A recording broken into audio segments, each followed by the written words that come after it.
Praise the lord. యేసు నామ స్మరణ అనే ఉదయకాల కార్యక్రమానికి మీ అందరికీ ఆహ్వానం. ఈ ఉదయకాలం ఎలాగున్నారు?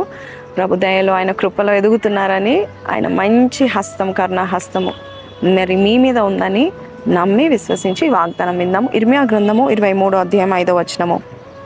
అతడు వివేకంగా నడుచుకొనుచు కార్యమును జరిగించును. ఈరోజు దేవుడు ఈ మంచి వాగ్దానము, అలాగే మన మీద మంచి హోప్స్ పెట్టుకొని వాగ్దానం ఇస్తూ ఉంటున్నాడు. ఎవరైనా మీ ఎడల ఒక ఎక్స్పెక్టేషన్తో ఒక హోప్స్ పెట్టుకున్నారనుకోండి, వారి మీద మనము ఎంతగానో అయ్యో వారు మా మీద హోప్స్ పెట్టుకున్నారు, మనము ఫుల్ఫిల్ చేయాలనుకుంటాం కదా. దేవుడు ఈరోజు మీ మీద హోప్స్ పెట్టుకున్నాడు. ఏమనంటే మీరు వివేకంగా ప్రవర్తిస్తారని, అలాగే కార్యాలు జరిగిస్తారని దేవుడు కోరుకుంటా ఉంటున్నాడు, అనుకుంటున్నాడు. నేను ఏ పని అయితే బిడ్డలకి అప్పగిస్తానో ఆ పని ఖచ్చితంగా వివేకంతో పూర్తి చేసుకుంటారని దేవుడు కోరుకుంటా ఉంటున్నాడు. మరి దావీదు విషయంలో చెప్పిన ఈ వాగ్దానం ఈరోజు దేవుడు నీ విషయంలో చెప్తా ఉంటున్నాడు. మరి చిన్న మందల కాపరిగా ఉన్న దావీదును దేవుడు ఎన్నుకొని ఆయన మీద హోప్స్ పెట్టుకొని, అంతేకాదు ఆయనని పరీక్షించి ఆయనకి నేర్పరితనం ఇచ్చి, వివేకాన్ని ఇచ్చి, జ్ఞానాన్ని ఇచ్చి, ఆయన ఎక్కడికి వెళ్ళినా కూడా అంతకంతకు వర్ధిల్లేలాగా దేవుడు కార్యములు చేస్తూ ఉంటున్నాడు. మరి ఈ సమయంలో దేవుడు నీకు కూడా ఒక పనిని అప్పగించి, ఈరోజు నువ్వు ఏ కార్యమైతే నువ్వు చేయాలని అనుకుంటున్నావో దేవాది దేవుడు నీకు వివేకం ఇవ్వాలని నువ్వు కోరుకో. వివేకంతో నువ్వు పని చేస్తావని దేవుడు అనుకుంటున్నాడు. కాబట్టి ఏ పనైనా నువ్వు సరిగ్గా చేయండి. బుద్ధిహీనంగా డిస్ట్రాక్షన్స్తోనో లేక డిసప్పాయింట్మెంట్తోనూ చేయకండి.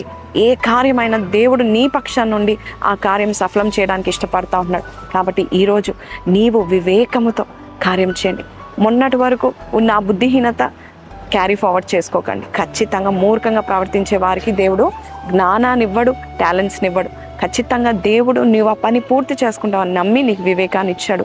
బైబిల్ సెలవిస్తుంది యెషయా 11:2, అలాగే సామెతలు 2:6 ప్రకారం దేవుడే జ్ఞానం ఇచ్చేవాడు, వివేకము తెలివి ఆయన నుండి వస్తుంది. కాబట్టి ఏ పని నువ్వు స్టార్ట్ చేసినా వివేకముతో చేయండి, జ్ఞానయుక్తంగా చేయండి. ఖచ్చితంగా దేవాది దేవుడు మిమ్మల్ని హెచ్చించి మీ జీవితాల్లో సాఫల్యతను దయచేయనుగాక.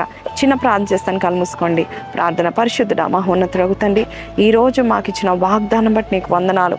వివేకంతో కార్యం జరిగించే వారుగా మమ్మల్ని చేసి మమ్మల్ని దీవించండి నాయన.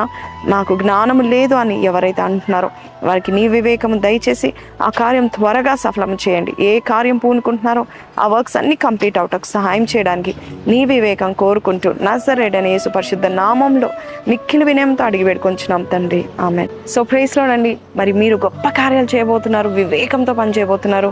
బుద్ధిహీనత, మూర్ఖతను దేవుడు మీ యొద్ద నుండి తొలగిస్తున్నాడని నేను నమ్ముచున్నాను. God is expecting you to do lot of works and also wise works. కాబట్టి ఈరోజు ఈ వాగ్దానం విన్న మీరు కింద కమెంట్లో God is going to give me lot of wisdom to do all the works అని పెట్టండి. And don't forget to like, share and subscribe. See you tomorrow. Until then take care. Praise lord.